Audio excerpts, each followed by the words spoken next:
तो hey guys what's up, welcome back to my new blog. So भाई अभी हम चलते हैं थोड़ा सा अपनी एनसीईआरटी निपटाते हैं और साथ में इस सैम्पल पेपर की किताब ले रखी है, इनको भी करना है यार। मैंने इसमें से कम एक तो कर दिया सैम्पल पेपर, और जितने भी शॉर्ट नोट्स हैं ना ये तो सारे निपटा लिए। जितने भी शॉर्ट नोट्स हैं ये सारे हर एक चैप्टर के डीपली कर लिए। ये बहुत ज़्यादा बेनिफिशियल है। इससे क्या होता है कि जितने भी तुम्हारे इंपॉर्टेंट की पॉइंट्स होते हैं वो सारे तुम्हारे रिकवर हो जाते हैं, रिवाइज हो जाते हैं। और जितने भी ग्रामर का पोर्शन था ये भी दे रखा है इसमें, रीडिंग कॉम्प्रिहेंशन का सारा कैसे करना है, राइटिंग सेक्शन कैसे करना है सारा, और साथ में हमारे एडजेक्टिव्स, प्रोनाउंस, डिटर्मिनर्स, टेंसेस, सारी चीज़ें रखी है इसमें। Models, subject of converted and reported speech. और इसमें 100 मोस्ट इंपॉर्टेंट क्वेश्चन भी हैं हर एक चैप्टर के, जिसमें सारे PYQs हैं जो कि आगे आ सकते हैं, और लिटरली इसमें से आते हैं सारे PYQs। ज़्यादातर PYQs इसमें से आते हैं, और ये सैम्पल पेपर सबसे बेस्ट सैम्पल पेपर लगा मेरे को।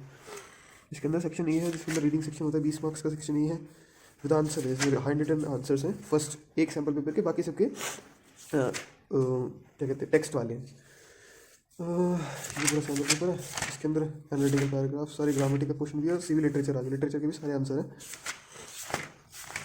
ये सेकंड वाला है ये। इसमें मैंने do 1 reading comprehension daily for 30 minutes, that's great idea to do now. अब भाई अब क्या करना है यार, लिटरली यार इसकी हालत तो ख़राब सी हो रखी है कमरे की। पढ़ना स्टार्ट करते हैं, आज की टू डू लिस्ट बनाते हैं। टू डू लिस्ट में आज मैं करूँगा मेरा जो डेली का चल रहा है। फिजिक्स मैथ्स मेरी कंप्लीट है, फिजिक्स मेरी कंप्लीट है, केमिस्ट्री में मेरे चैप्टर नंबर 2 और चैप्टर नंबर 3 रहा है ढंग से करने के लिए। मैंने कर रखा है, बस मेरे को अच्छे से रिवाइज करना है, वो पूरा कंठस्थ कर लेना। बायोलॉजी मेरी हो रखी है पूरी, हिस्ट्री पूरी हो रखी है, सिविक्स में चैप्टर नंबर 4 रह रहा है, चैप्टर 5 रह रहा है, अच्छे से रिवाइज करिएगा यार। ज्योग्राफी फुल हो रखी है, इसमें 4, 5, 6 रह रहा है। इकोनॉमिक्स पूरी हो रखी है, इंग्लिश पूरी हो रखी है, हिंदी पूरी हो रखी है, IT में भी पूरा हो रखा है मेरा। बस अब जो रिवाइज करना है मेरे को सारी चीज़ें, और रिवाइज करने के बाद एक चीज़ जो करनी है, सैम्पल पेपर लगाने हैं सारे। 7 दिन है मेरे पास लिटरली। अब आज डेट है 14th January 2026 and I have to complete all the sample papers of English, Hindi, Math, Science and SST of 15 sample paper each. I have to complete them till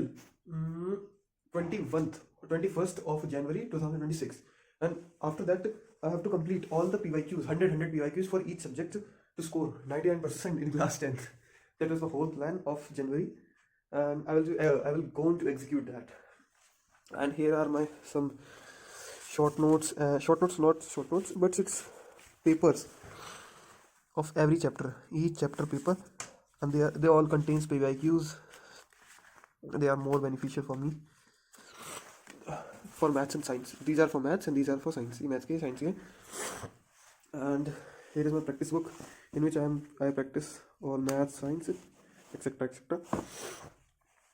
Let's prepare my to-do list. अब मैंने अपनी to do list prepare कर लिया। सबसे पहले maths, science, जैसे English, Hindi, maths, chemistry, ये सब मैं करूँगा। उसके बाद फिर मैंने अपने 7 दिन का प्लानर बनाया, मेरे को किस में कितने कितने सैम्पल पेपर करने हैं। मैथ्स में 12, साइंस में 13, इंग्लिश में 14, हिंदी में 10, IT में 7, SST में 13।